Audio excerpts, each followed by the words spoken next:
Hello everyone, welcome to engineers Adda. I hope you all are good. Myself Rajat Singh और आप सभी का स्वागत है इंजीनियर्स अड्डा के इस प्लेटफॉर्म पे। गाइज, आप सभी ने एसएससी जेई के फर्स्ट शिफ्ट के जो सिविल के एग्जामिनेशन थे उसको देखा और एग्जामिनेशन हॉल से बाहर भी आप लोग आ चुके होंगे। टेक्निकल पोर्शन का कंप्लीट डिस्कशन करने वाले हैं और विद क्वेश्चन के सॉल्यूशन के साथ, ठीक है। तो आप लोग जितने भी बच्चे हैं जो सिविल इंजीनियरिंग के फर्स्ट शिफ्ट में थे वो तो इस वीडियो को देखेंगे ही देखेंगे, और साथ साथ में आपको अगर लगता है कि कुछ एक्स्ट्रा क्वेश्चन और भी मालूम है ना, तो ऑलमोस्ट हमने लगभग 60 से 70 क्वेश्चन आज रखे हैं इस सेशन में। एक्स्ट्रा क्वेश्चन आप कमेंट सेक्शन में जरूर ड्रॉप करना, ठीक है। और बाकी जो अपकमिंग शिफ्ट वाले बच्चे हैं उनके लिए भी बहुत ज़्यादा यूज़फुल होगा। प्रमोद सर भी हैं मेरे साथ। हम दोनों क्या करेंगे, आपको पूरा का पूरा सॉल्यूशन प्रोवाइड कराने वाले हैं। तो सर फटाफट स्टार्ट करते हैं। फटाफट स्टार्ट करते हैं सर इसको। सो गाइज, देखिए ये क्वेश्चन पूछा गया था सॉइल से। लिक्विड लिमिट 55 और प्लास्टिक लिमिट 20 देके what is the plasticity index. बहुत ही सिंपल इस तरीके के क्वेश्चंस आपको गाइज एग्जामिनेशन में ना देखने को मिले हैं, और छोटे छोटे क्वेश्चन मिले हैं। तो इसका मतलब यहाँ पे आईपी की वैल्यू पूछी गई है। आईपी क्या होगा आपका, सीधे सीधे आपको क्या करना है, WL माइनस WP, और यहाँ पे आपको सीधे सीधे डिफरेंस निकालना था। तो इसमें तो किसी को भी दिक्कत नहीं होगी। आई थिंक 55 और 20 यही डेटा दिया था, तो आपका आसानी से यहाँ पे आपका आंसर आ जाएगा कितना, 35। ठीक, तो इस तरीके के क्वेश्चंस भी आपको देखने को मिले हैं एग्जामिनेशन में। आगे बढ़ते हैं अगले प्रश्न की तरफ। अगला देखिए, लेंथ ऑफ द हुक। अब देखो, हुक पूछा है, बेंड भी पूछा जा सकता था। आपको पता है कि इक्विवेलेंट लेंथ ही पूछना चाह रहे हैं ये। डायमीटर दे दिया 5 की वैल्यू और आपसे लेंथ पूछ रहा है, यानी 16.5 पूछ रहा है। आपसे हुक का पूछ रहा है, अगर बेंड का पूछता है तो वो भी बता देते। हर 45 फाई के लिए आपको पता है कितना होता है, 45 डिग्री के लिए 4 फाई, करेक्ट। तो यहाँ पे 180 डिग्री पे होता है हुक, तो 180 डिग्री के लिए क्या, 16 फाई जहाँ पे डायमीटर होता है, और 16 इंटू 16 आपका आंसर आ जाएगा ये। तो इस तरीके से ना आपको छोटे छोटे क्वेश्चन जो देखने को मिले हैं, और जो अच्छे क्वेश्चन हैं सारे क्वेश्चंस को एक एक करके डिस्कस करते हैं। Constant head permeability meter is use for which type of soil. या तो टाइप ऑफ सॉइल पूछा होगा यहाँ पे, या फिर आपको इससे रिलेटेड क्वेश्चन पूछ लेगा। बेसिकली यहाँ पे तो लिखा हुआ है, जो आउटपुट मिला है टाइप्स ऑफ सॉइल पूछा है। तो आपको पता है कोर्स ग्रेन के लिए कांस्टेंट हेड है ना, कोर्स ग्रेन सॉइल, और सॉइल के नाम लिखे होंगे तो ऑब्वियस बात है कोर्स ग्रेन में सैंड और ग्रेवल। तो यहाँ पे आपको कोर्स ग्रेन के लिए, और फॉलिंग हेड पूछा जाता है तो फाइन ग्रेन के लिए यूज होता है। सॉइल मैकेनिक्स का अगेन एक आसान सा क्वेश्चन पूछा गया यहाँ पे। What is the unit of dynamic viscosity. Dynamic viscosity आपसे म्यू की यूनिट पूछा गया है, या तो न्यूटन सेकंड पर मीटर स्क्वायर या फिर पास्कल सेकंड, कुछ भी आप ऑप्शन में हो सकता था, ठीक है।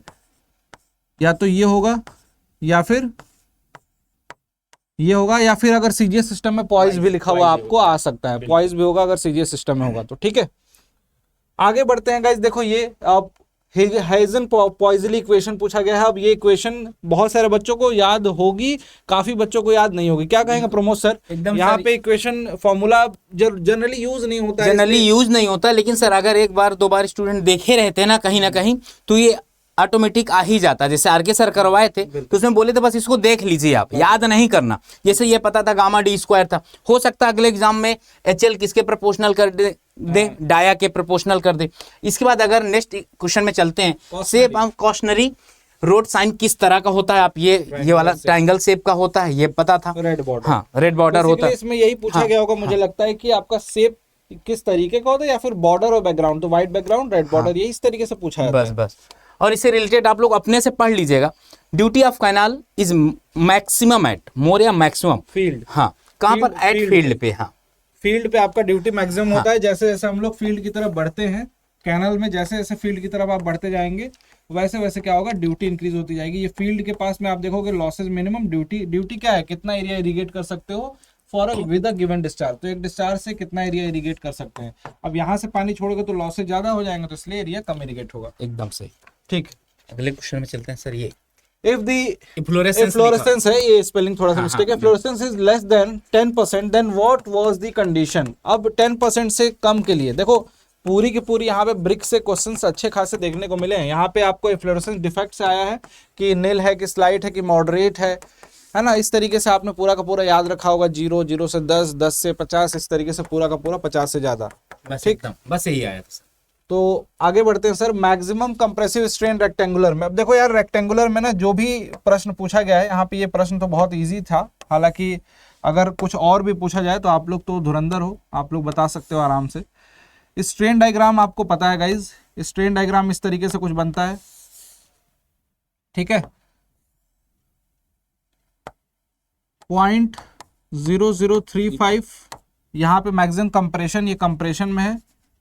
और टेंशन में अगर पूछा जाए आपसे तो पॉइंट ग्रेटर देन और equal to 0.002 plus 0.87 FY upon ES। तो गाइज ये सारी वैल्यू आपसे पूछी जाती हैं, अगर ये सब पूछी जा रही हो तो बहुत आसान क्वेश्चन है ये, आसानी से आपने जवाब भी दिया होगा। आगे बढ़ते हैं। देखो गाइज एक बहुत ही प्यारा सा क्वेश्चन यहाँ पे पैन कोफिशिएंट का पूछा गया है। अब पैन कोफिशिएंट के लिए यहाँ पे क्लास ए पैन पूछा। प्रभु सर क्या लगता है कि अगर कुछ ना लिखा हो तो कौन सा टिक करेंगे? अगर सर कुछ नहीं लिखा तो फिर अपना इंडिया वाला टिक करेंगे सर। अच्छा IS, बिल्कुल IS करेंगे ये वाला। तो गाइज देखो यार रेंज भी पूछी गई होगी। हाँ। तो 0.65 से 1.1 रेंज ही जनरली पूछी जाती है और मिनिमम वैल्यू पूछी जाती है तो 0.65। और सर यहाँ पर ये बात याद रखिएगा, अगर वो क्लास ए पूछता है और ISI यही दोनों मैक्सिमम पूछता तो ये दोनों देख लीजिएगा, बस हो गया। Cylinder ratio for tension member. अब देखो यार यहाँ पे सिलेंडरनेस रेशियो यहाँ पे सिर्फ टेंशन मेंबर के लिए पूछा है। मैं तो कहूंगा कि टेंशन और कंप्रेशन दोनों के लिए पढ़ लेना। पूरी की पूरी वैल्यू, पूरा का पूरा चार्ट आप लोग देख के जाना। टेंशन मेंबर भी पूछा जाता है, कंप्रेशन मेंबर भी पूछा जाता है। स्टील वाले चार्ट की बात कर रहा हूँ, 180, 350, 400, ये सब पूरा जो ऑर्डर याद किया है, कब रिवर्सल ऑफ लोडिंग आती है। क्योंकि देखो ऑब्वियस ही बात है कि एग्जामिनेशन में जा रहे हो तो जरूरी नहीं कि जो पहले शिफ्ट में पूछा वही पूछा जाए, उससे रिलेटेड आपको लास्ट का ऑप्शन कोई पूछ लिया जाएगा। बोले ऑलवेज अंडर टेंशन, इसकी कंडीशन बता दो, टाई बीम का पूछ लिया। हाँ, कितना होगा। तो बस इस तरीके से मैं बोल रहा हूँ कि ये पोर्शन देख लेना आप लोग, इंपॉर्टेंट है। अगला प्लास्टिसिटी इंडेक्स। Plasticity index. अब देखो यार आईपी का क्वेश्चन अभी देखा था ना, अभी आईपी का क्वेश्चन देखा था। आपको मैं कह रहा हूँ कि लिक्विडिटी इंडेक्स, कंसिस्टेंसी इंडेक्स और प्लास्टिसिटी इंडेक्स तो अभी देख ही लिया है, IPWL माइनस WP। तो ये तो बहुत इजी है, अभी हमने क्वेश्चन भी किया था। इन दोनों के फॉर्मूले भी आप लोग को लिख दे रहा हूँ यहाँ पे, आप लोग देख लेना। WN minus WP upon IP, ये हो जाएगा आपका IL के लिए, और ये हो जाएगा WL minus WN upon IP। This is for IC consistency index, ठीक। और IP के लिए WL माइनस WP, ठीक है। तो सॉइल में बेसिकली जो प्रॉपर्टीज हैं, प्रॉपर्टीज को अच्छे से देख लो, वहां से क्वेश्चन खूब सारे आपको देखने को मिल रहे हैं। नेक्स्ट है sir, what is the permissible limit of nitrate. Permissible limit nitrate की कितनी होती है? 45 वाटर के लिए पूछा, ड्रिंकिंग वाटर के लिए। हाँ, एक चीज और याद कर लीजिएगा, अगर यहाँ पर इससे कौन सी डिसीज होती है, ब्लू बेबी सिंड्रोम, हाँ, ये भी याद कर लीजिएगा। ग्लोबोनीमिया, ये भी पूछा जाता है, ये भी उसका दूसरा नाम है, ये भी पूछा जा सकता है। और नाइट्रेट जब नाइट्राइट में कन्वर्ट होता है बॉडी के अंदर, तो यहाँ पे ब्लू बेबी सिंड्रोम आपको देखने को मिलता है। सर यहाँ पे ना ट्विस्ट भी करते हैं क्वेश्चन, ये पूछ देता है कि इन्फेंट में क्या होता है जिसकी वजह से ब्लू बेबी सिंड्रोम होता है, तो आपको नाइट्रेट ऑप्शन गलत हो जाएगा। नाइट्राइट की वजह से होता है, बॉडी के अंदर नाइट्राइट में कन्वर्ट हो जाता है नाइट्रेट। लेकिन अब पूछा जाए वाटर में क्या प्रेजेंट होता है जिसकी वजह से, तो वाटर में नाइट्रेट वो पानी के अंदर जाता है तो ऑक्सीडाइज होकर नाइट्राइट में कन्वर्ट हो जाता है, जिसकी वजह से ब्लू बेबी सिंड्रोम। चलिए आगे बढ़ते हैं गाइज अगले प्रश्न पे। यहाँ पे आज थर्ड 20 ईयर रोड प्लान पूछा होगा। यहाँ पे थर्ड 20 ईयर, मैं तो कहता हूँ कि सर तीनों ही रोड प्लान याद रख लेना। तीन ही रोड प्लान है, उसकी विशेषताएं, मतलब उसमें डेंसिटी कितनी थी, कौन से रोड प्लान में आपका वो क्या बोलते हैं एक्सप्रेसवे, हाँ एक्सप्रेसवे इंट्रोड्यूस किया गया, क्लासिफिकेशन कितने भागों में बांटा गया सेकंड 20 ईयर रोड प्लान को, या फिर कब से कब तक के लिए वैलिड था, ठीक है। केवल इतना तो ये चीजें इसमें इंपॉर्टेंट। हाईवे में देखो, हाईवे में आपको गाइस देखो कुछ क्वेश्चन और भी पूछे गए थे, मैं यहीं पे लिख देता हूँ।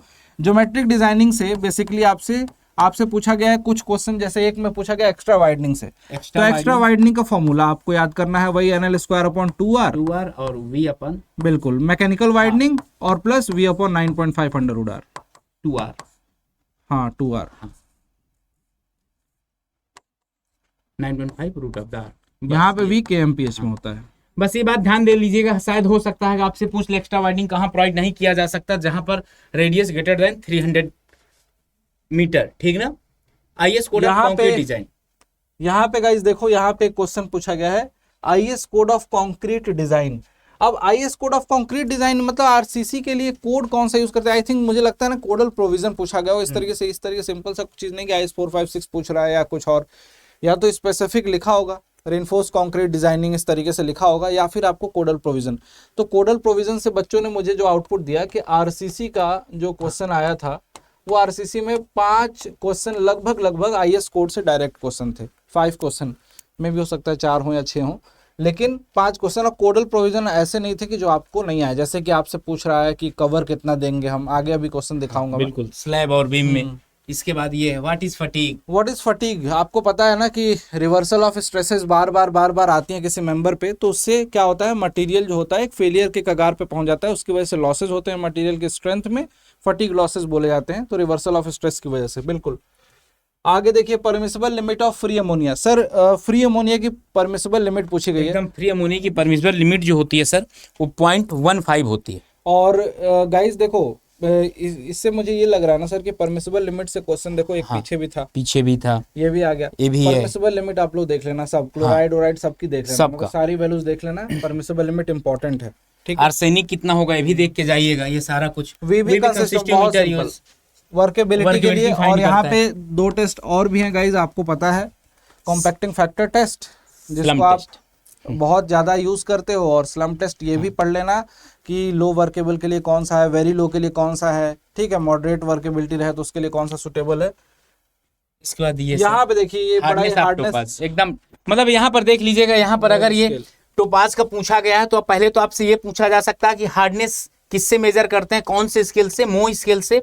और अगर आप 10 डायमंड का पूछेगा तो 10 होता है, और 8 आपका किसका होगा, 8 आपका टोपाज का होगा, जिप्सम 2 होगा, टाक TLC 1 होगा, यहाँ पर है नहीं, टॉक का कितना होगा 1 होगा, तो जरूर पढ़ लीजिएगा, बहुत ज्यादा इंपॉर्टेंट है। अगले क्वेश्चन में चलते हैं, डिफ्लेक्शन ऑफ बीम। मतलब बीम में जो डिफ्लेक्शन होते हैं ना, ये तो आप स्टैंडर्ड डेटा ही सर पढ़ के जाएं। हाँ बिल्कुल, हालांकि बच्चे बता रहे थे कि कैंटिलीवर बीम से आया था। हाँ। तो कैंटिलीवर बीम का अगर क्वेश्चन आया होगा तो बहुत आसानी से आप लोग सॉल्व कर लिए होगे। कैंटिलीवर बीम से 2 क्वेश्चन थे, बता रहे थे बच्चे। ये एक क्वेश्चन था सर कि जिसमें बच्चों को लोड देके SFD BMD बोला था कि लोड की 2 पोजीशन दे दिया था, पॉइंट लोड 2 जगह, और इसका शियर फोर्स डायग्राम है, बेंडिंग मोमेंट डायग्राम, ऐसा कुछ करके पूछा था। बहुत आसान है, यहाँ पे लोड दे दिया होगा, मान लो सेम लोड दिया हुआ है तो रिएक्शन निकाल के अपना बस ड्रा हो जाएगा। या तो SFD BMD आया था या तो डिफ्लेक्शन। हाँ, और एक डिफ्लेक्शन का क्वेश्चन था सर। तो डिफ्लेक्शन मैं भी कहूंगा ना कि डिफ्लेक्शन के भी क्वेश्चन अगर आए होंगे एग्जामिनेशन में तो ये मत सोचना कि कैंटिलीवर का आया था तो कैंटिलीवर देख लेता हूँ, कैंटिलीवर पे अगर लोड लग रहा है तो वही देख लूँ, लोड की वजह से देख लो, मूवमेंट की वजह से देख लो, यूडीएल की वजह से देख लो, सारे फॉर्मूले देख लो, ठीक है। सिंपली सपोर्टेड कैंटिलीवर देख लो बोल रहा हूँ, इसका ये मतलब नहीं कि आपने देखा नहीं होगा, मे भी हो सकता है कि आपने पूरी पढ़ाई कर ली है, मतलब अगर आपको डाउट है तो वो देख सकते हो। मतलब आप लोग एकदम परेशान मत हो जाइएगा कि सर ये आया, हमने देखो हम मिनिमम क्या कवर बीम का, स्लैब का किसका आया था, थोड़ा सा यहाँ पे कंफ्यूजन है, स्लैब भी पूछा जा सकता है आपसे और फाउंडेशन का भी पूछा सकता है। तो आपको सारा का सारा डेटा लिखवाया है। जनरल कंडीशन में आपने पढ़ा है कि बीम के लिए 20 रखते हैं, स्लैब के लिए 20 रखते हैं, आपको कॉलम के लिए 40, फुटिंग के लिए 50, जनरल कंडीशन में। कुछ एक्सेप्शनल कंडीशन में बीम के लिए 15 भी कर देते हैं हम लोग, तो वहां पे डाया वगैरह का क्राइटेरिया आपको मेंशन होगा तो बात अलग है। अदरवाइज नॉर्मल कंडीशन में आरसीसी स्ट्रक्चर में इस तरीके से हम लोग प्रोवाइड कराते हैं। आगे देखिए यहाँ पे फुटिंग अभी डिस्कस हो ही गया आपसे। यूट्यूब मैनोमीटर प्रेशर डिफरेंस के लिए आई थिंक। हाँ, बिल्कुल सर, प्रेशर डिफरेंस के लिए मेजर किया जाता है। किस लिए यूज किया जाता है अगर ये पूछा गया होगा तो? यहाँ पे सर देखिए सॉलिड वेस्ट मैनेजमेंट, लीचेट्स के लिए यहाँ पे पूछा है कि लीचेट्स क्या होते हैं। ऑब्वियस बात है गाइस, कूड़ा कचरा तो डालते होगे ना कहीं, घर के आसपास में कोई इलाका होगा जहाँ डंप, जहाँ पर राख वगैरह भी आप डालते हैं, सब कुछ प्लास्टिक पॉली बैग सब कुछ एक जगह डंप किया जाता होगा। और बरसात हो जाती है तो कई बार देखा होगा कि पानी पड़ने से उसमें गंध आने लगती है ना, वहां से एक लिक्विड निकलता होगा, फ्लो होने लगता है, हाँ। गिरता है उससे एक लिक्विड फ्लो होता है जो एक स्पेल आउट होता है लिक्विड, उसको बोलते हैं लीचेट्स। ठीक है, ये आपसे पूछा गया है। अब सॉलिड वेस्ट मैनेजमेंट से ऐसे क्वेश्चन पूछे जा रहे हैं। यहाँ भी डेंसिटी पढ़ लीजिएगा इसके कितनी होती है, 600 से 900, ये सब भी पूछा जा सकता है गाइस। यहाँ पे फ्राउड नंबर पूछा गया है तो आपने फॉर्मूला तो जानते होगे है ना, V/√G A/T, ये वाला फॉर्मूला अगर इस क्वेश्चन फॉर्मूले पे आया होगा, V/√of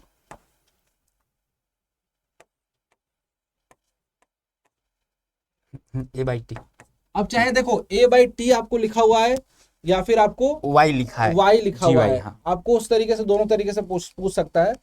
ठीक, अब देखो मैं बेसिकली देखो आपको समझाने का पर्पस यही है कि जो क्वेश्चन पूछे जा रहे हैं, अगर जैसे कोई बच्चा सोचता है कि सर क्या लगता है कि फ्राउड नंबर ये पूछा है तो क्या फॉर्मूला ही पूछा जाएगा? मे भी हो सकता है कि फॉर्मूले पे क्वेश्चन आ जाए, मे भी हो सकता है कि फ्राउड नंबर की वैल्यू से पूछ ले कि क्रिटिकल है कि सुपर क्रिटिकल, बिल्कुल। कैलकुलेट करा के फ्लो के बारे में और पूछ बाकी ले। जितने नंबर हैं इससे भी पूछा हाँ, जा सकता है। तो fraud- एक्चुअली आप ये समझ लीजिए, अगर ये वाला सेशन देखेंगे ना तो सर मुझे ऐसा लगता है कि एग्जाम में कहीं ना कहीं कहो 10-5 क्वेश्चन मिल भी जाए एज इट इज। बहुत इंपॉर्टेंट है guys बिल्कुल। कि ये किसका किसका रेशियो होता है, और यहाँ पे लिखा हुआ है रेशियो ऑफ इनर्शियल। देखो ऑब्वियस बात है कि यहाँ पे रूट के अंदर होते हैं, ठीक ये है, सब रूट में। यहाँ पे आपको ये सब थोड़ा सा ध्यान देना होता है कि रेनॉल्ड्स नंबर, फ्राउड नंबर, किसका किसका रेशियो है। बस रेशियो याद रखोगे तो आपको ऑटोमेटिकली एग्जामिनेशन में आंसर टिक हो जाएगा। बिल्कुल। और यहाँ पे फॉर्मूले भी दिए हुए हैं। आगे बढ़ते हैं। The ratio between the depth and the width of the economical channel अब देखो सेक्शन। इकोनॉमिकल चैनल सेक्शन लेकिन रेक्टेंगुलर रेक्टेंगुलर के लिए। रेक्टेंगुलर के लिए पूछा गया है। तो रेक्टेंगुलर के लिए आपको पता है b is equal to 2y होता है। तो most efficient and economical section के लिए b is equal to 2y होता है रेक्टेंगुलर के लिए। गाइज अगर आपको ट्रायंगुलर के लिए पूछा जाए, ट्रायंगुलर के लिए जो स्लोप की वैल्यू होती है वो 45 डिग्री होती है, m की वैल्यू 1 आती है, थीटा इज इक्वल टू 45 होता है, ठीक है, 45 डिग्री। गाइज यहाँ पे r की वैल्यू भी पूछी जाती है, y/2√2, ठीक है।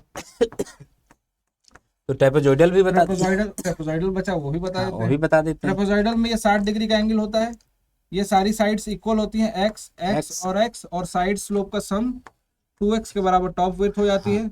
इसके अंदर सर्कल, एक पूरा का पूरा सर्कल इंस्क्राइब हो सकता है जो तीनों साइड को टच करता हुआ जाए। हाफ हेक्सागन होता है, हेक्सागन जिसकी सारी साइड इक्वल है, इसका आधा पोर्शन है, आधा ऊपर जोड़ दिया जाए तो पूरा हेक्सागन कंप्लीट हो जाएगा। इसका r y/2, r इसका y/2 होता है। जो रेक्टेंगुलर का होता है वही इसका भी होता है। बिल्कुल। तो इस तरीके से आपसे पूछा जा सकता है गाइस। तो ये सब चीजें, छोटी छोटी चीजें आपको दिमाग में रखनी है। अगला लेसी थ्योरी। लेसी थ्योरी से मुझे लगता है कि सर सारे फॉर्मूले जितने सब पढ़ लीजिएगा। अब लेसी की स्पेलिंग यहाँ गलत लिखी है लेकिन कोई नहीं। देखो लेसी थ्योरी में ना आपको वेलोसिटी का फॉर्मूला पूछा जाएगा, या तो पेरीमीटर का फॉर्मूला पूछ लिया जाएगा, या स्लोप का फॉर्मूला पूछ लिया जाएगा, या डीएस का पूछ लिया जाएगा। इसी से क्वेश्चन आते हैं। स्लोप वगैरह तो फिर भी फॉर्मूला पूछ के कैलकुलेट नहीं कराते, जानते हो ना, पावर में उल्टी सीधी चीजें दिखती हैं तो आपको समझ में आ जाता है कि सर कैलकुलेशन तो नहीं होगी। तो यहाँ पे ये चारों फॉर्मूले आपको देखने हैं लेसिस थ्योरी से। लेसिस थ्योरी के अलावा कैनेडी थ्योरी के भी फॉर्मूले देख लीजिएगा, ठीक है। वेलोसिटी का फॉर्मूले हैं 0.5 है वो वाला देख लीजिएगा आप लोग, एक बार हो गया। What is the use of whole to part in survey? Whole to part principle है। प्रिंसिपल क्यों रखा गया? क्योंकि इससे आपका सर्वेइंग का वर्क आसान हो जाता है। जो आप सर्वे कर रहे हो उसका वर्क काफी हद तक आसान हो जाता है। जो एरर के चांसेस होते हैं ना, एरर एक्यूमुलेट नहीं होती है, एरर कन्फाइंड हो जाती है, ठीक है। होल टू पार्ट में एरर क्या हो जाती है? रिड्यूस हो जाती है छोटे छोटे पार्ट में। What is the local attraction? अब local attraction, what is the local attraction? Obvious ही बात है यार, सर्वेइंग में पढ़ते हो आप लोग। लोकल मैग्नेटिक ऑब्जेक्ट अगर आसपास में प्रेजेंट है तो जो मैग्नेटिक निडल होगी वो एग्जैक्ट डायरेक्शन को ना दर्शा के कुछ डिफ्लेक्ट हो जाती है, जिसकी वजह से जो एरर आता है मेजरमेंट में, जिसको हम लोकल अट्रैक्शन बोलते हैं। ये एक टाइप का क्या है? एरर है, ठीक है। What is the impact test? अब इम्पैक्ट टेस्ट किसके लिए यूज किया जाता है? हार्डनेस के लिए यूज किया जाता है ना। और प्रमोद सर बताएंगे कि टफनेस के लिए कि हार्डनेस के लिए। बहुत सारे बच्चे इसमें कंफ्यूज होते हैं। अब ऑप्शन में ये दोनों होंगे, हार्डनेस भी होंगे, टफनेस दोनों होगा सर। गाइस सही बताओ कितने लोगों ने हार्डनेस लगा दिया है? गलती किए होंगे सर। मैं इनको एक ट्रिक भी बताता हूँ, यहाँ पर टी है ना तो इस वजह से क्या हो जाएगा? टफनेस हो जाएगा, कभी गलत हो ही नहीं सकता। बिल्कुल। तो गाइस देखो यार, इतनी अच्छी अच्छी ट्रिक सर ने बना रखी है कि मतलब क्लास में टी देख लिया तो इस तरीके से टिक। स्मिथ टेस्ट में भी सर ने कुछ जुगाड़ लगाया है। स्मिथ टेस्ट जैसे आपका है तो स्मिथ कौन है भाई? ऑस्ट्रेलिया का खिलाड़ी, कैप्टन था, बहुत ड्यूरेबल भाई। विराट कोहली के पहले उसका नाम टेस्ट क्रिकेट में आता है, तो क्या बहुत ड्यूरेबल है। ड्यूरेबिलिटी टेस्ट उससे फाइन किया जाता है। बिल्कुल। हार्डनेस मोह से फाइन किया जाता है, मोह स्केल से। तो सारी चीजें आप याद कर लीजिए एक बार। आगे चलते हैं सर, आगे बढ़ते हैं। Compaction and consolidation. सर आप देखो यार, अब कॉम्पैक्शन कंसोलिडेशन से क्या पूछा गया? मैं तो कह रहा हूँ कि सीसी वगैरह की सबकी वैल्यू आपको अनडिस्टर्ब्ड सैंपल के लिए, रीमोल्डेड सैंपल के लिए सब कुछ पढ़ लेना। हालांकि प्रोसेस क्या है, बहुत सिंपल है। कॉम्पैक्शन और कंसोलिडेशन दोनों कंप्रेसिबिलिटी के पार्ट है। कंप्रेसिबिलिटी में कॉम्पैक्शन भी देखने को मिलता है, कंसोलिडेशन भी। कॉम्पैक्शन में क्या होता है? Expulsion of pore air, air निकलती है। और एयर निकलने से ना, इसमें पहले एक और फिनोमिना कई बार पूछ लेता है एग्जामिनेशन में कि अगर पोर के अंदर जो एयर है वो कंप्रेसिबल होगी तो उसमें भी कंप्रेशन आएगा और उसके बाद एक्सपल्सन होगा। यहाँ पे कंसोलिडेशन को दो भागों में बांटा गया है, प्राइमरी सेकेंडरी। प्राइमरी में क्या होता है? वाटर का एक्सपेल आउट होना, वाटर के साथ साथ क्या होगा? वो कंप्रेस भी होगा। उसके बाद फिर सॉलिड रीएडजस्टमेंट, प्लास्टिक रीएडजस्टमेंट वगैरह। तो यहाँ पे दोनों में बहुत फाइनाइट डिफरेंस है। एक में एयर निकल रही है जिसकी वजह से वॉल्यूम कम हो रहा है, दूसरे में वाटर निकल रहा है जिसकी वजह से वॉल्यूम कम हो रहा है। ये भी पढ़ लीजिएगा, इसमें formula. What is the use of the constant head test, ये शायद आई थिंक हो चुका है अभी, कोर्स ग्रेन सॉइल के लिए बताया था हमने। कांस्टेंट हेड टेस्ट पूछेगा और परमेबिलिटी फाइंड करने के लिए यूज, बेसिकली ये टेस्ट किसके लिए है, परमेबिलिटी को फाइंड करने के लिए, कांस्टेंट हेड, फॉलिंग हेड, ठीक है। तो पूरा का पूरा यहाँ पे देख लीजिएगा। ये duty of the canal is more at, अभी पीछे डिस्कस कर लिया। ड्यूटी कहाँ पे होगी, फील्ड पे, फील्ड पे ज्यादा होगी। अगर ये क्वेश्चन बहुत बार एसएससी में भी पूछा गया है। यहाँ पे देखो गाइज, एक पूछा गया है south 32 degree 7 minute, west true bearing दिया हुआ है, डिक्लिनेशन 7 डिग्री, 7 डिग्री क्या ईस्ट या वेस्ट कुछ भी दिया हो। देखो ट्रू बेयरिंग देख के मैग्नेटिक बेयरिंग पूछ ले और डिक्लिनेशन दिया होगा, 60 डिग्री ईस्ट दिया होगा तो ये क्या होगा, 60 डिग्री ईस्ट में ये डिक्लिनेशन बना दिया, ये मैग्नेटिक एक्सिस बना दिया, मैग्नेटिक नॉर्थ, ये ट्रू नॉर्थ, 60 डिग्री ये एंगल हो गया, ठीक है। यहाँ पे डिक्लिनेशन, यहाँ पे दिया हुआ एंगल कितना, 32 डिग्री 7 मिनट साउथ से वेस्ट, तो नॉर्थ ये साउथ हो गया, साउथ से वेस्ट की तरफ दिया हुआ है, साउथ वेस्ट एंगल दिया हुआ है, ट्रू बेयरिंग दिया हुआ है, मतलब ट्रू एक्सिस से ट्रू साउथ से, तो यहाँ से आप एंगल मेजर कर लीजिए कितना, 32 डिग्री 7 मिनट, ये पूरा 32। अब देखो डेटा देखो एग्जैक्ट मिला नहीं होगा, लेकिन जो भी है डेटा उस बिहाफ पे मैं बता रहा हूँ। ये पूरा एंगल मिल गया, ये आपको 60 डिग्री पता है, मैग्नेटिक बेयरिंग पूछा, ये इसमें 7 घटा दो और वहाँ पे साउथ वेस्ट आंसर कर दो सीधे सीधे। तो इस तरीके से आप सॉल्व कर सकते हो। वेन शियर टेस्ट किस सॉइल के लिए किया जाता है, सॉफ्ट सॉइल के लिए किया जाता है, जनरली सॉफ्ट क्ले के लिए किया जाता है। वेन शियर टेस्ट प्रेफर करते हैं, फील्ड टेस्ट भी है और लैब में भी इसका यूज किया जाता है, लैब टेस्ट भी है, दोनों जगहों पे यूज किया जाता है vane shear test. Vane shear के फॉर्मूले देख लीजिएगा, जब आपका दोनों टॉप और बॉटम दोनों पोर्शन टू वे शियर दोनों ही एम्बेडेड हो सॉइल के अंदर, या फिर एक ही पोर्शन एम्बेडेड हो, ठीक है। आगे देखिए, dissolve solid presents in water used in concrete. अब देखो यार, यहाँ पे डिसॉल्व सॉलिड के लिए पूछा गया, सर डिस्कस करिए। तो एकदम सर, यहाँ पर मतलब वाटर जो आप यूज करते हैं कंक्रीट बनाने में, उसमें क्या क्या होना चाहिए, ऑर्गेनिक कितना होना चाहिए, इनऑर्गेनिक कितना होना चाहिए, सल्फेट कितना, सारा कुछ पढ़ लीजिएगा। यहाँ पर किसका पूछा था, डिसॉल्व सॉलिड का पूछा था। तो यहाँ पर अगर आप डिसॉल्व सॉलिड प्रेजेंट, यहाँ पर डिसॉल्व सॉलिड आपका 2000 होगा। यहाँ पर डिसॉल्व सॉलिड मतलब सस्पेंडेड सॉलिड के फॉर्म में पूछ रहा था, कितना होगा, 2000 mg पर लीटर होगा। एक बात याद कर लीजिएगा, कभी कभार इनऑर्गेनिक भी पूछ लेता है, ठीक। अगले पे advantage of compaction and consolidation हो गया है आपका। बॉन्ड स्ट्रेंथ किस पर डिपेंड करता है, बॉन्ड स्ट्रेंथ सर किस पे डिपेंड करता है, रजत सर? बिल्कुल, देखो यार गाइज, यहाँ पे ये क्वेश्चन पूछा गया आरसीसी का, बहुत ही सिंपल सा क्वेश्चन, ये भी अगेन है। आप देखो बॉन्ड स्ट्रेस, आप जब भी डेवलपमेंट लेंथ निकालते हो ना, तो आपको पता चलता है कि लेंथ की रिक्वायरमेंट कितनी है, ज्यादा है कि कम है। एलडी की वैल्यू ज्यादा रहेगी तो इसका मतलब क्या है, बॉन्ड स्ट्रेस कम है।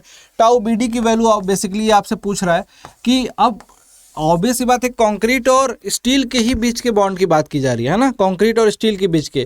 कंक्रीट का टेक्सचर कैसा है, कंक्रीट का और स्टील का टेक्सचर कैसा है, स्टील की सरफेस की बनावट कैसी है, बार कौन सी यूज कर रहे हो आप, HYSD बार है कि माइल्ड स्टील है। अब जो भी ऑप्शन में दिया होगा उसके हिसाब से नो डाउट आपने टिक किया होगा। डायामीटर ऑफ बार कैसा है, अगर छोटे डायामीटर के ज़्यादा बार हैं तो बॉन्ड ज़्यादा मजबूत हो जाएगा, अगर लार्जर डाया बार है तो इस तरीके से आपसे पूछा होगा ऑप्शन में, उस हिसाब से आप टिक करेंगे। तो मतलब ये बॉन्ड एंड एंकरेज ये देख लीजिएगा, और एडिशनल मैं ये बोलूँगा कि एलडी का फॉर्मूला देख लीजिएगा, मैं भी हो सकता है अगले शिफ्ट में एलडी की वैल्यू पूछ ली जाए, है ना, डेवलपमेंट लेंथ की वैल्यू बहुत सारे लोगों को याद भी होगा। एलडी का फॉर्मूला आपसे पूछा जाता है 0.87 FY pi upon 4 tau BD, ठीक है। और टाउ BD के लिए दोनों कंडीशन, कंप्रेशन और HYSD दोनों के लिए आपको पता है कि इंक्रीज किया जाता है कितना कितना, 25% और 60%। आगे देखिए, find the surface tension capillary rise is given, particle size 2 decimetre, decimetre दिया हुआ, okay, angle 0, specific gravity pointed. Formula based question है आपसे, यहाँ पे सिग्मा पूछा जा रहा है, H गिवन है सर, वही तो directly formula H equal to 4 sigma cos theta rho GD लगा दीजिएगा, बस हो गया। क्योंकि हमको सर पता नहीं, स्टूडेंट ने ये भेजा है, अब क्या था रो GD। बस एक बात और यहाँ पर याद रखिएगा, यहाँ पर cos थीटा 0 हो जाएगा तो मतलब 1 हो जाएगा, cos थीटा cos 0 की वैल्यू 1 हो जाएगी, बाकी वैल्यू यहाँ रख देंगे, आ जाएगा। सर कभी कभार एग्जामिनर इस पे और इस पे रिलेशन पूछ लेता है दोनों, तो ध्यान दे दीजिएगा। सर अगला क्वेश्चन क्या था, सुपर सल्फेट सीमेंट कहाँ यूज किया जाता है, केमिकल रेजिस्टेंस के लिए यूज किया जाता है, अंडर वाटर के लिए यूज किया जाता है, और मेनली केमिकल रेजिस्टेंस के लिए सुपर सल्फेट सीमेंट यूज किया जाता है। भी चांसेस ऑफ अटैक होंगे, केमिकल अटैक होने के चांसेस यूज कर लेते हैं एकदम। और ट्रांजिशन का एक अब ट्रांजिशन कर्व से एक क्वेश्चन था, एक बच्चे ने बस बोला, उससे पूछते रह गए कि क्या क्वेश्चन था एग्जैक्टली। मुझे लगता है कि आप में से बहुत सारे लोगों को याद होगा। कमेंट सेक्शन में बताना दोस्त क्या था क्वेश्चन एग्जैक्टली। ट्रांजिशन कर्व से अगर कोई क्वेश्चन आया होगा, अगर से पूछा होगा तो आपका स्पाइरल हो गया। बिल्कुल। अब ट्रांजिशन कर्व से अगर, बिल्कुल जेन्युइन सी बात है कि अगर आपसे शेप वगैरह पूछा हो तो बात अलग है, लेकिन ट्रांजिशन कर्व से मुझे लगता है कि क्यों प्रोवाइड करते हैं, या फिर ट्रांजिशन कर्व पे रिलेटेड 4 ऑप्शन क्रिएट कर देते हैं थ्योरेटिकल, और पूछते हैं कि यहाँ पे सुपर एलिवेशन 0 से लेके इनफाइनाइट तक जाएगा या फिर R से लेके इनफाइनाइट तक होगा। R कहाँ पे होगा? सर्कुलर कर्व पे, जहाँ टच कर रहा है, जहाँ पे स्ट्रेट कर्व को टच कर रहा है वहाँ इनफाइनाइट। तो ये सब पूछा जाता है। क्यों प्रोवाइड करा जाता है? To provide the gradual super elevation. इस तरीके से ऑप्शन रख देते हैं कि to provide the comfort of the driver, इस तरीके से पूछा जाता है। क्लोजिंग एरर, क्लोजिंग एरर का क्वेश्चन पूछा। देखो क्लोजिंग एरर सर्वेइंग में एक तो ये पूछा जा सकता है आपसे कि क्लोजिंग एरर जब आपको देखने को मिल रही है तो उसको सॉल्व कैसे करते हैं, how to solve the closing error, या फिर how to find the closing error. तो उसके लिए Bowditch rule, transit rule, axis method और आपका ग्राफिकल मेथड, ये सब पढ़ा है आपने। आपका ई की वैल्यू पूछी जा सकती है, तो आपको भी समेशन लैटिट्यूड, समेशन डिपार्चर निकालना है, रेशियो निकालना है सीधे सीधे आपको, और अंडर रूट आपको EL स्क्वायर, यानी कि EL लैटिट्यूड में जो एरर आ रहा है, प्लस ED स्क्वायर, ये आपको इस तरीके से इसी मिल जाता है क्लोजिंग एरर। तो आपको बहुत सारे फॉर्मूले भी पता है, अब जो भी पूछा गया होगा आप उस हिसाब से कर लोगे। तो गाइस देखो यार, ये सारे के सारे जो क्वेश्चन लगभग आपको 50 से 60 क्वेश्चन डिस्कस थे। नॉमिनल आपका यहाँ पर और 1-2 क्वेश्चन जो जानने को मिले थे। नॉमिनल साइज ऑफ ब्रिक पूछा गया था, ब्रिक का पूछा गया था नॉमिनल साइज, और आप कन्वेंशनल वगैरह सारा कुछ पढ़ लीजिएगा। कमर्शियल कितना होता है ये भी पढ़ लीजिएगा, स्टैंडर्ड पढ़ लीजिएगा। और सर 1-2 क्वेश्चन याद आ रहे हैं आपको? बिल्कुल सर। देखो इसके अलावा सर बाकी जो क्वेश्चन थे ना, हमने जो प्रॉपर एनालिसिस कराई थी बच्चों के साथ, उसमें भी काफी सारे क्वेश्चंस थे, तो उसको भी आप वीडियो को देखिएगा, उसमें भी काफी कुछ आउटपुट। अच्छा, इफेक्टिव लेंथ है सर हम लोग, इफेक्टिव लेंथ के क्वेश्चंस थे, एल इफेक्टिव के एंड कंडीशन देके आपसे ये पूछे गए थे। FM के क्वेश्चंस थे, बच्चे बोल रहे थे, लेकिन टरबाइन और पंप्स के क्वेश्चन बच्चों ने मुझे नहीं बताया अभी तक। तो आप लोग इंश्योर करिएगा कि अगर टरबाइन और पंप के क्वेश्चन अगर आए हैं सिविल इंजीनियरिंग की पहली शिफ्ट जो थी मॉर्निंग में, तो वो भी आप कमेंट सेक्शन में बताइएगा। और आई होप कि आपको सारे के सारे क्वेश्चन समझ में आ गए होंगे। और सर यहाँ जितने क्वेश्चन हैं, देखिए हमने 100 पूरे करने की कोशिश नहीं किया, जितना बच्चों ने फीडबैक दिया है एज इट इज उतने ही क्वेश्चन लाकर बता दिए हैं आपको। बाकी और जैसे भी मिलेगा हम आपको बता देंगे। और गाइज देखो, बाकी जो अपकमिंग शिफ्ट में जो बच्चे जा रहे हैं उन सभी को बस एक ही बात बोलूँगा, टाइम मैनेजमेंट का खेल है दोस्त। आज बहुत बुरा भी लगा उन बच्चों के लिए जिन्होंने क्वेश्चन छोड़ दिए। जैसे किसी ने 40 क्वेश्चन छोड़ दिए, किसी ने बहुत पढ़ने में अच्छा बच्चा है लेकिन 30 क्वेश्चन छोड़ के आ गया, है ना। समझना इस बात को, बहुत ज़्यादा पेनफुल होता है उन एस्पिरेंट के लिए जिन्होंने पूरी दिन रात मेहनत की है और एग्जामिनेशन में जाके ऐसी गलतियां हो रही। गलतियां क्यों हो रही? क्योंकि उलझे रह गए। मैंने पूछा रीज़न, तो रीज़न किसी ने बोला कि सर रीजनिंग के कुछ क्वेश्चंस में मैं उलझा रह गया, बहुत टाइम वेस्ट हो गया। किसी ने बोला कि सर टेक्निकल का कोई क्वेश्चन था, मुझे लगा कि सॉल्व हो ही जाएगा, उसमें टाइम वेस्ट करता गया, टेक्निकल पोर्शन मेरा ज़्यादा ले लिया, 1 घंटे से ज़्यादा ले लिया। तो कहीं ज़्यादा समय दोगे तो कहीं से तो कॉम्प्रोमाइज़ होगा। और इसीलिए मैं बोल रहा हूँ कि जो भी स्ट्रेटजी है आप अपनी फॉलो कीजिए जो आपको बेस्ट लगती है, लेकिन कोशिश ये रहनी चाहिए कि शुरुआती दौर में ना लीप ले जाओ। शुरुआती दौर पे आप क्वेश्चंस ज़्यादा से ज़्यादा अटेम्प्ट कर लो जहाँ से आप फास्ट स्पीड में अटेम्प्ट कर पा रहे हो। जो इजी हैं वो पहले कर लीजिए, बाद में तो स्पीड अपने आप बढ़ जाती है सबकी। शुरुआत में अगर धीरे हो गए तो लास्ट में मैनेज करना पड़ेगा क्वेश्चन से। तो गाइस देखो, सबको बोल रहा हूँ क्योंकि एक प्रेशर आ जाता है ना सर कि मतलब इतने क्वेश्चन नहीं हुए। और सर एक बात, आज बहुत बच्चों का एग्जाम छूट गया, तो आप लोग टाइम में पहुंचने वाली आदत मत करिएगा। 1 घंटे पहले पहुंच जाइएगा सेंटर पे, आप रिलैक्स भी हो जाएंगे थोड़ा। इनफैक्ट आरके सर सेंटर पे भी गए थे और बच्चों से मिले भी। बहुत सारे बच्चों का एग्जाम छूट गया गाइस। देखो अब कुछ भी रिक्वेस्ट कर लो, एग्जाम सेंटर पे इतना स्ट्रिक्टनेस आ गई है कि आपको एंट्री नहीं मिल रही है। तो आप सबसे रिक्वेस्ट है कि थोड़ा सा पेशेंस के साथ एग्जामिनेशन को दें, आपका एग्जामिनेशन अच्छा जाएगा। जिनका अच्छा गया है वो अपनी प्रिपरेशन पे ध्यान दें, CBT 2 के लिए फोकस्ड वे में पढ़ना स्टार्ट कर दें। बस एक बात सबको बोलना चाहूँगा, all the best, thank you.